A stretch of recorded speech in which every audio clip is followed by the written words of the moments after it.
Three, two, one. Are we a go? Looks promising. There we go. Hey, everybody. Welcome back to EricMD. This is your online live video platform that helps simplify the why of healthcare and medicine. Why do you take medicine? Why do you have to have surgery? Tell me about things, learn from it. We're going to simplify that. Simplify the why. That's my new tagline. I hope you like it. Just came up with it. If you like it, like my page and let me know. If you don't like it, it's okay. I like it, so I'm going to stick with it. Suggest a new one. It's okay. I'm going to give a few minutes for some people to come start watching.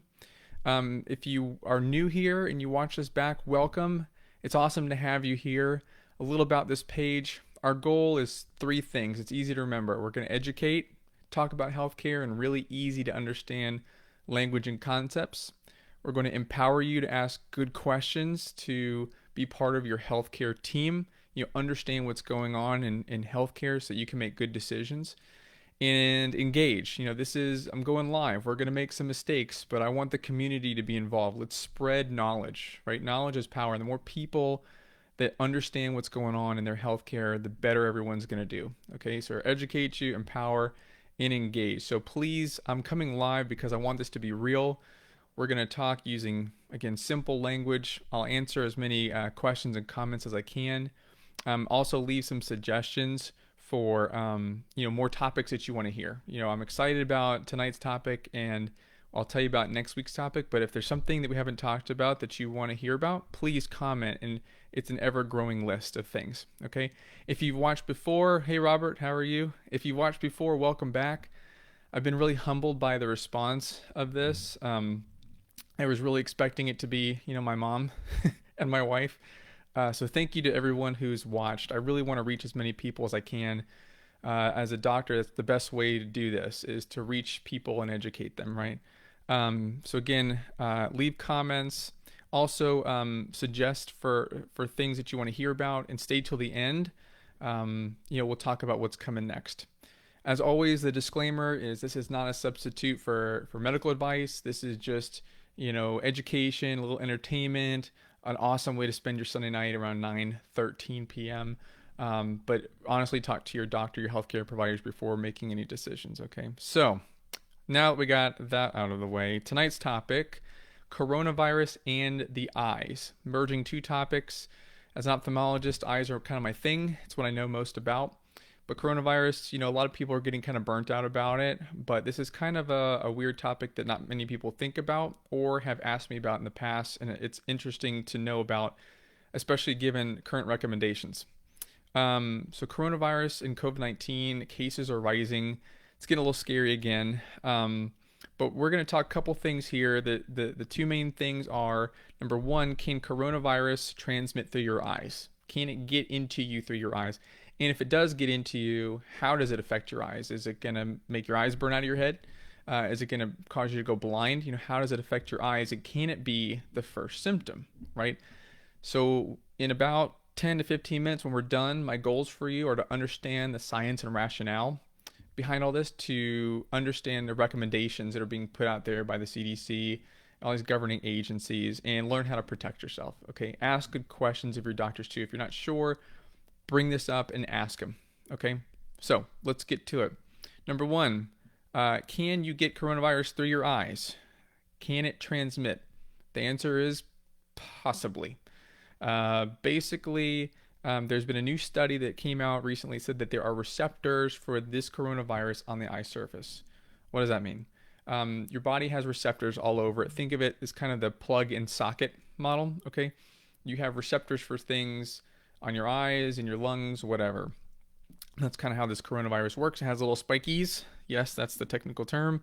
Little spiny spikies on the surface, and they bind to these receptors, and that's how it gets into your body. So unfortunately, they found the receptor specific for this virus on the eye surface. They did this through a cadaver study. There were deceased people that they did this with. Now, the bad news is the eye has direct communication to your tear duct and to your nasal passages, which is kind of how coronavirus gets into you. And also bad news, we know that this is spread through droplet. That's cough, sneeze, little droplets from your lungs and your air passages can fly through the air and get on your eye. Now that's kind of gross, but that's how it could potentially get in you. If there's virus in those little droplets, they'll get into you.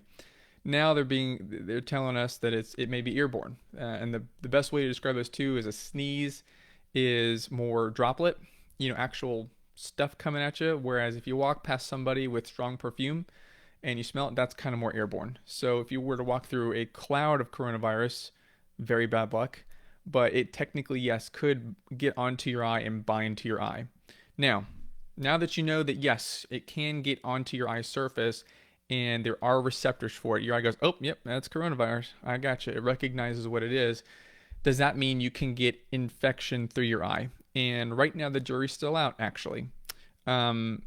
Basically, they know that it gets into your respiratory tract and your lungs and nose, and that's how it infects you. But just on the eye surface itself, they really haven't found out if that's a direct correlation.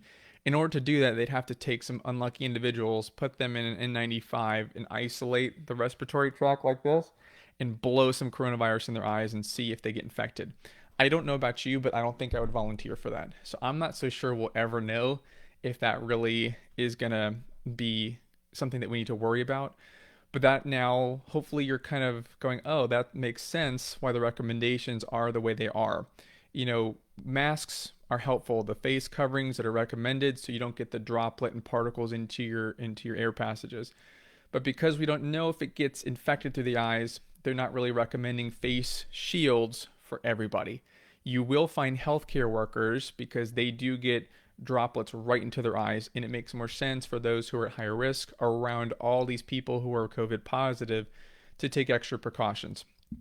But bottom line is there's not really enough evidence to support the common people wearing a face shield. So even though now the science shows that yes, there are receptors for this darn virus on your eye, can it infect you that way? Maybe. Unless you want to volunteer for having coronavirus blown right on your eye, we may just stick to social distancing and face covers. Okay, so now you know why. Now, part 2. What does coronavirus do to your eye? Okay, the short answer, pink eye. Thanks for tuning in. Have a good day. First of all, what is pink eye? Quickly, someone says they don't volunteer as tribute. I mean, it depends on if it pays, right? Isn't it? Okay. So it's pink eye. Quickly on pink eye.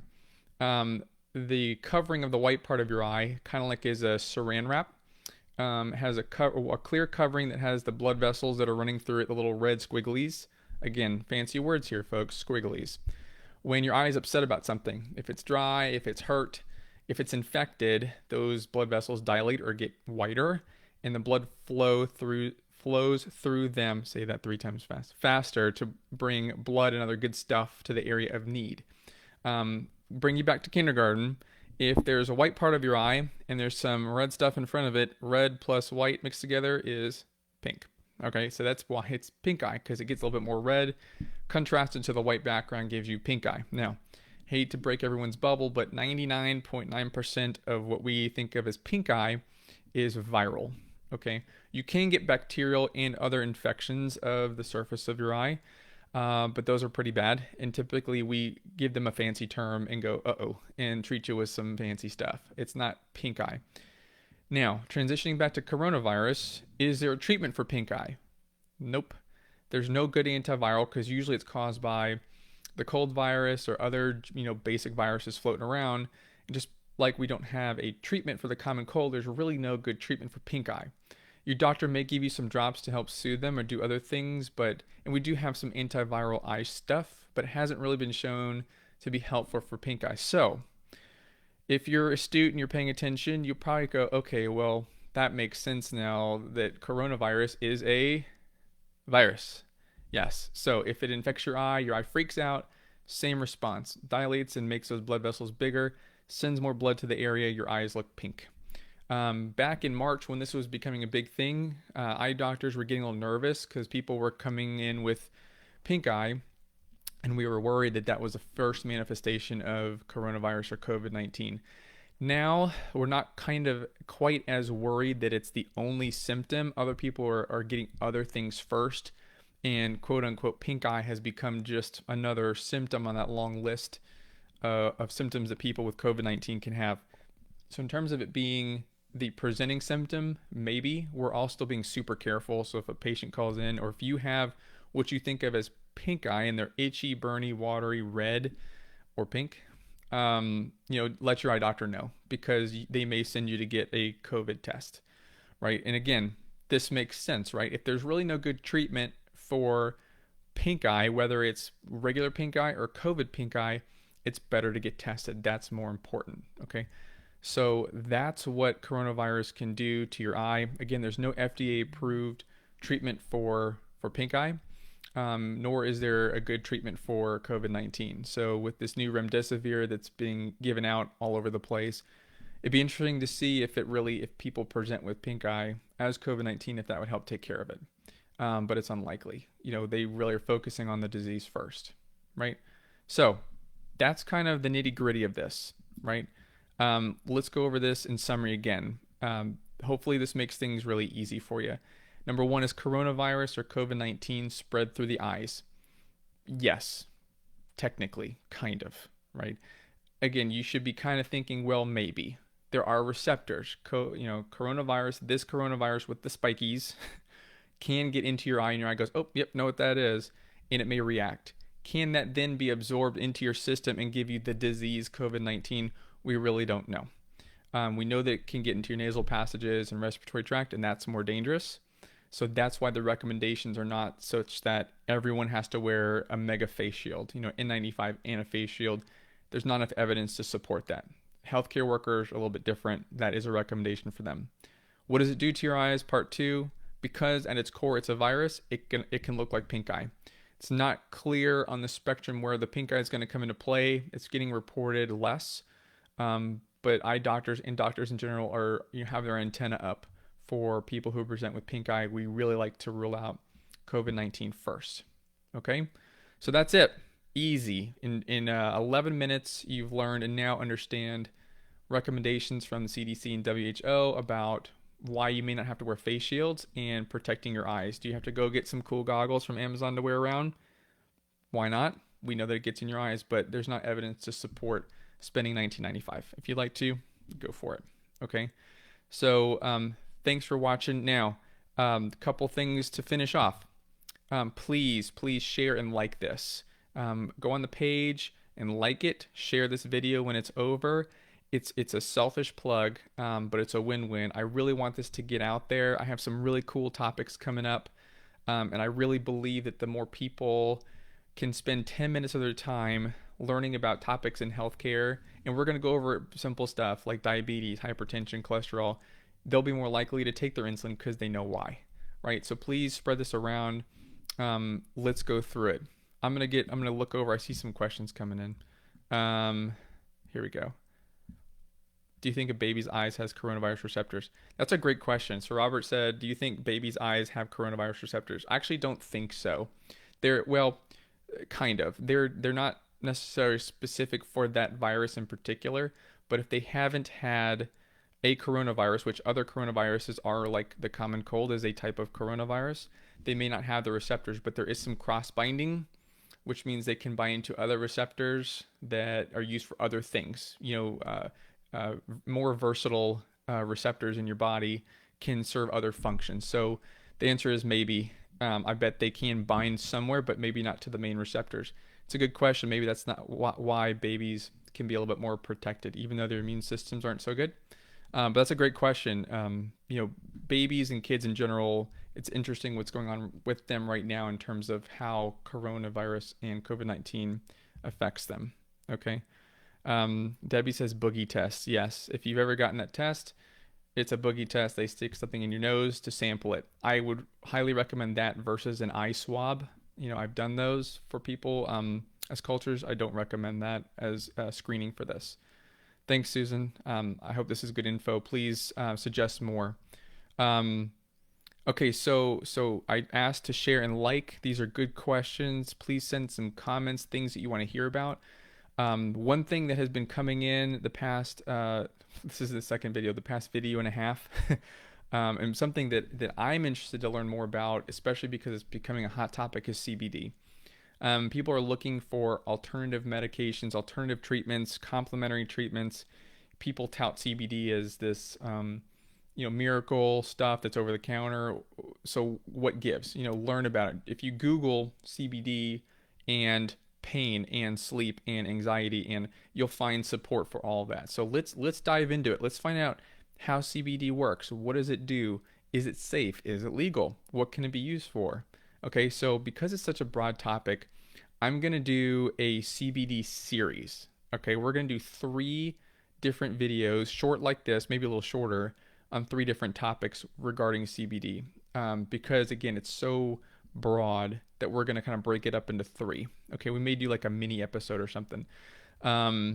So that's what's coming next. And I'm super excited because this is something I really want to do with this, but we're going to have a guest. Okay, I told you last time that I'm going to be the Oprah of healthcare vlogs, and it's going to happen. We're going to start giving out cars in the next 12 months. Okay, Oprah, if you get sent this, it's happening, right? So we're going to have guests on in a question answer interview format. I'd love to have doctors on, but we're going to have a healthcare industry expert on CBD join us to ask all these things about, so we can, grill them about CBD. Okay.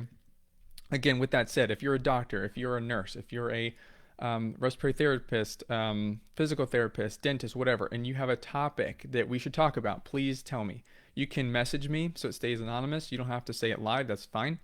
But let's get you on. Let's talk about something that we can break down for your patients. I think it'd be awesome for people to go in this casual format. You don't have to make an appointment. You don't have to be you don't have to, you don't have to be an appointment. You don't have to be in a healthcare setting or expose yourself. Watch from your living room, your office, your bathroom. I don't care, right? Suggest some things. I see something else coming in. Somebody, hi Anella, she said, being a technician, if I think someone has pink eye, I should take extra safety measures. Yeah, I would think so. Again, that's why we're doing this. So now that that it can come through the eyes, possibly, but again, that's kind of the same thing as if they're having it. So should you take extra careful measures for yourself? Maybe, but maybe that's a discussion that you have with the office, that if someone suspected of pink eye, they get a COVID test first. But now you know why all this stuff is what it is. So it's a great question. I think use a second one, empower and engage yourself to bring it to the powers that be to see if there's a protocol change in mind. So I don't know if it puts yourself at more risk, but it definitely makes the antenna go up. Okay. All right. I'm not going to take up any more of your time. Thank you for watching. Next week, next Sunday, same time. I think our guest is going to be on next week. If not, it'll be the one after. But again, CBD series, parts 1, 2, and 3. Someone also asked, is there a list of topics? No, not yet, because it's growing. I'm seeing how people respond and react to some of these, but I want to kind of wing it. So that's why I have a few in mind.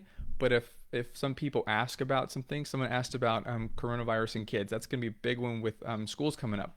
So I'd love to add that one in there. So I don't have a list quite yet, but that would be cool to do. But I kind of want to just wing this week to week. So please, again, I've said it like thousands of times, but suggest extra topics that we can go over. Next Sunday, same time, between 9 and 9:30, whenever my daughter decides she wants to go to bed. And we'll talk CBD. Everyone, thank you again. Like, share, and suggest comments. Be safe and have a great week. We will see you next Sunday. Thanks, everybody.